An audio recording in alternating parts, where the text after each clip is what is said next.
Alright, today we're looking at 5-number summary and the box plot.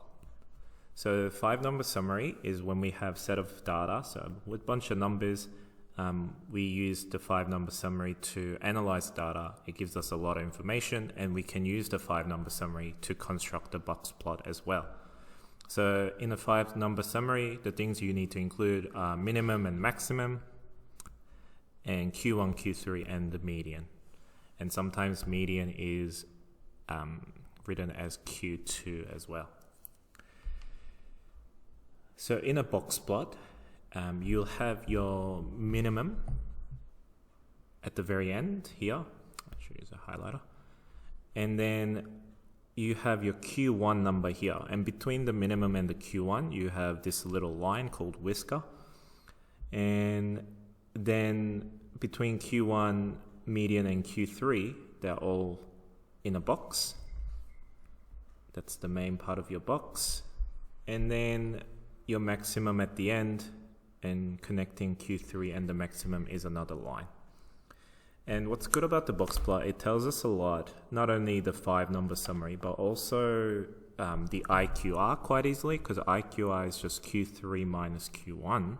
So we can see the IQR quite clearly, but also the distribution of the data is shown as well, because the 25% of your data between the minimum and Q1 is going to be just here, another 25% between these two, 25 here, and another 25 here. So we can see how the data is distributed just by looking at the box plot. So this question was just looking and identifying the numbers on the box plot. So first is to find the median. Median is Q2, and it's this line that's the middle of your box. Sorry, not middle necessarily, but between Q1 and Q3, and that number is 50. And the range is the next question.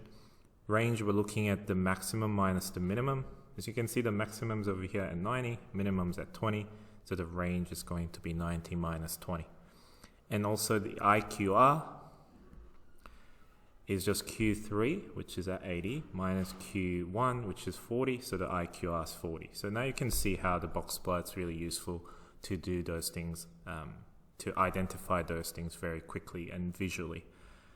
And the next question says the percentage of students who earn 80% or more, $80 or more.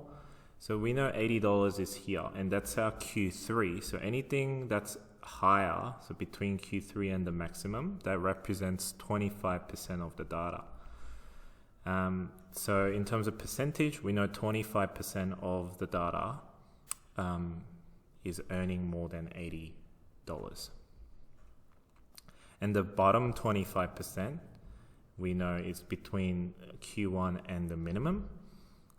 So that's going to be between 20 and 40. So next we'll be looking at how to describe shapes or identify what shapes each box plot represents.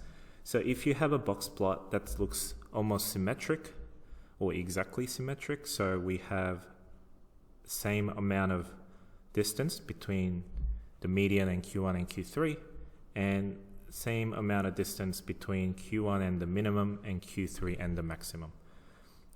If we were to put this in a histogram, it's going to look like this one on the left, and in a box plot it looks like this. So if we see a box plot that looks like this, we know the distribution is symmetric.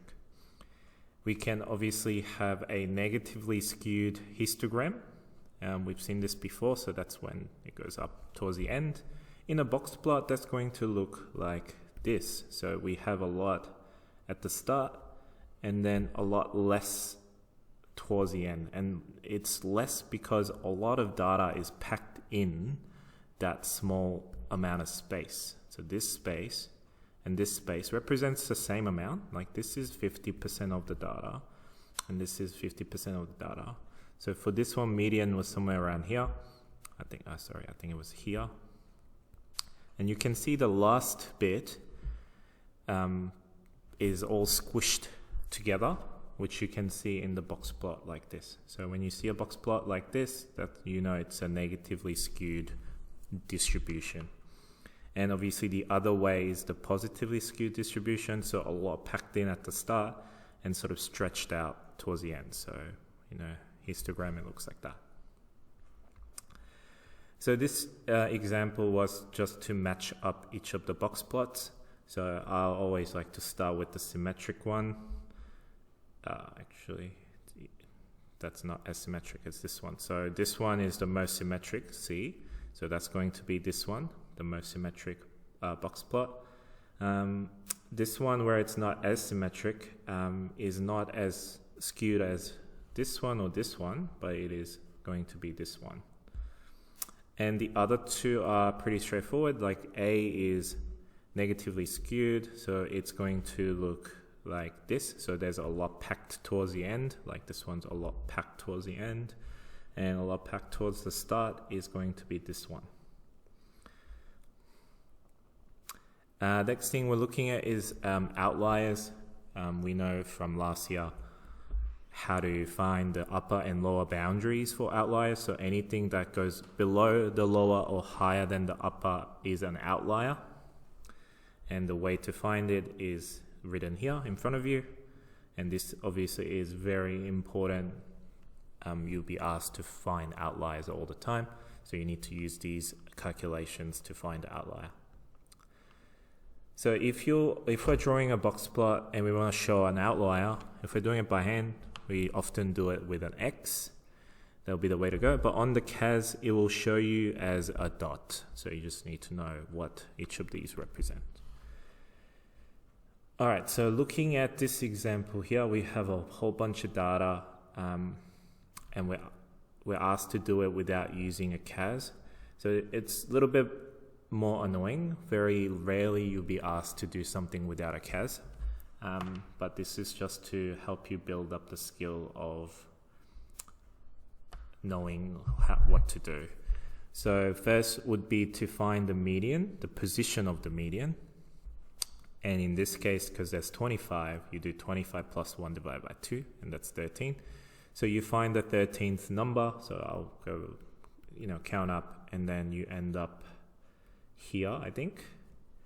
So the median is 89. And then from there, the median of the first half is Q1, and the median of the second half is Q3. We've done this in previous skills, so I'm just going over it very quickly. But if you are unsure how to do it, please find me in class and I'll go through this with you. And the minimum and the maximum are just literally the highest number is the maximum, lowest number is the minimum. Now, to do the outliers, to do the lower fence, so you need to do both lower and upper fence. Lower fence, you're using Q1 and minus. Upper fence, you're using Q3 and plus. That's the main difference. The second half of the equation is the same, 1.5 times the IQR. And obviously IQR is just Q3 minus Q1, which we found previously here when we're doing the 5-number summary, which included Q3 and Q1. Now, so when you do the lower fence, and that's the lower fence, then you look for any numbers that's below that number from our data. In this case, we don't have that because the lowest number we have is 82. So no outliers in the lower fence. However, for the upper fence, which we found to be 109.5, we do have a number which is 114 that is higher than 109.5. So there is an outlier and it's 114. And if we were to draw this in a box plot, we'll have the minimum here, which is 82. We'll have the maximum here. This is the median. This is Q1. This is Q3. And this is the outlier. And the last thing, we're commenting on the distribution of the data. So we're looking at the shape. And you can see from the box plot, or you can also see from the stem and leaf plot, they all show shape. So you can see there's a lot at the start and sort of less towards the end. You can see that also in the box plot, see how this bit is a lot smaller than the second half.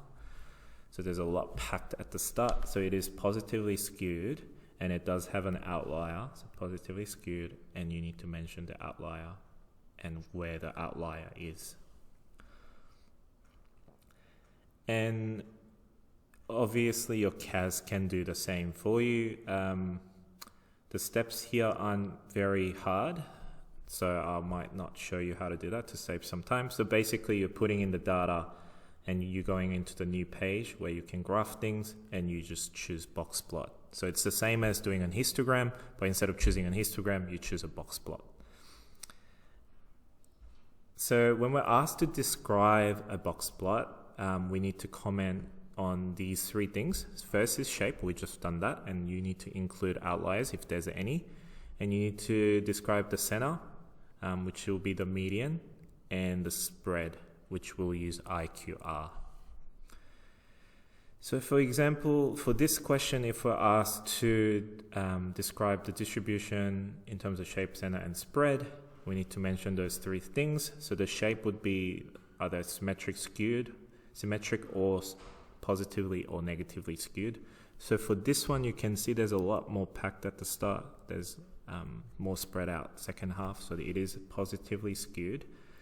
And it does have an outlier, you can see, with an outlier. And you should mention what number there is as well. So that will be, so this is 0.2 every time. So no, that's 0.25 every time. No, 0.2. So this will be 0.7. So 12.7. So you should actually put that there as well, with an outlier at 12.7 seconds. It's in seconds. And the median is used to do the center. I should color coordinate this actually. So median is at this point, so we can see that from the box plot there. And the last bit is the spread, which we use the IQR for. And to do that, we need to look at Q3 minus Q1.